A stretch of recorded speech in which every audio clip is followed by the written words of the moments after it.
Kwa majina naitwa Mr. Emmanuel, na siku ya leo nimekuja kuelezea hatari ya kufanyiwa upasuaji wa tezi dume. Kwanza kabisa, tezi dume ni tezi ambayo inapatikana katika mfumo wa uzazi wa mwanaume, na hasa watu wenye umri wa kuanzia miaka 35 na kuendelea huwa wanaanza kupata changamoto ya kutoa mkojo kwa shida au udhaifu wa utoaji mkojo na maumivu wakati wa kukojoa. Hii inaonyesha kwamba tezi imeanza kutanuka.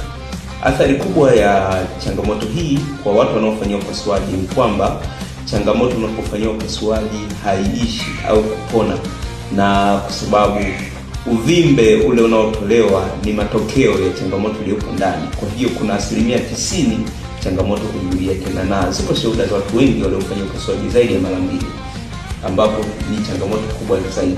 Lakini pia inapelekea upungufu wa nguvu za kiume. Wanaume wengi ambao wamefanyia upasuaji wa tezi dume kwa asilimia kubwa wana asilimia kubwa ya kupoteza nguvu zao za kiume kutokana na ule mlija urethra kuweza kupata hitilafu. Kwa hiyo siku ya leo nimekuletea haya kukupa suluhisho sahihi la kuweza kupona kabisa changamoto ya tezi dume bila kufanyia upasuaji kwa kutumia chakula lishe. Achana na kufanyia upasuaji, achana na kutumia antibiotics. Tumia chakula lishe kwa muda wa siku 90 tu, ambacho kitakusaidia kuweza kupona kabisa changamoto ile nayo bila upasuaji kwa upande wa uvimbe na kansa ya tezi dume.